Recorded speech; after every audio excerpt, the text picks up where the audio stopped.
Kevin Barnes has announced a new Montreal album called White Is Relic, Irrealis Mood, the follow-up to 2016's Innocence Reaches and last year's Ruined Husk EP.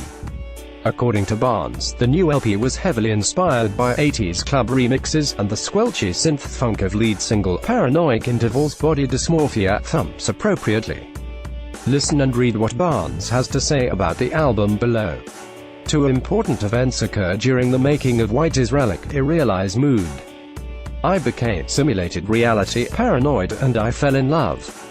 Well, a lot more happened during the process of writing and recording, but those are the two big ones. I also reached a healthy point of self-forgiveness for my failed marriage and became deeply educated in the lies of America the Great. I feel like a switch was recently turned on in my brain, and now I'm beginning to see through the lies that have been fed to me my whole life by the masters of media and by those who control and manipulate the narrative of our cultural identity and social order. My paranoia began during the presidential election cycle and reached a dangerous peak shortly after the inauguration. In the meantime, I watched and read countless works of art in a mad effort to be reminded of how many truly brilliant people there are living, struggling among us, and to try to maintain a positive outlook. The works of Angela Davis, Noam Chomsky, Chris Kraus, Ta-Nehisi Coates, and the autobiographies of Malcolm X and Maggie Smith were all great inspirations, to name a few.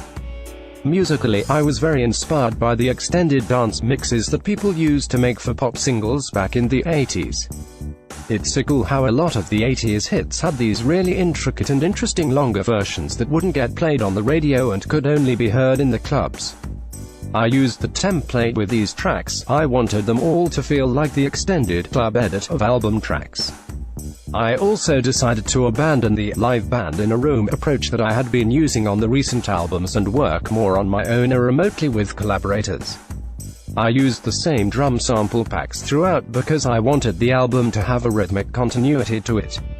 I wanted the drums to have a strong and consistent identity, similar to how Prince's Linn Electronics LM1 drum machine played such an important role on his classic albums. Zach Colwell also played a huge role on this album, adding saxophones and synths to most of the songs. I also got a lot of help from longtime collaborators, and, of Montreal, touring members, Clayton Ryclick and Jojo Glidewell. The two-title concept came to me when I was thinking about how difficult it is to frame the message of a song with just one title, because so often the songs are about so many different subjects. White Is Relic was inspired by James Baldwin's writings regarding the creation and propagation of a toxic American white identity. I've come to learn how it's just a tool wielded by the 1% to give poor white people a false sense of superiority in an effort to keep the masses placated and numb to how deeply we're all getting ed by our capitalist rulers. An irrealized mood is a linguistic indicator that something isn't yet reality but does have the potential to become so. I'm always searching for new identities, so this concept of the O of whiteness appeals to me greatly. Might be the only way to save the world. Kevin Barnes, January 2018. White Is Relic, Irrealis Mood is out 3/9 on polyvinyl.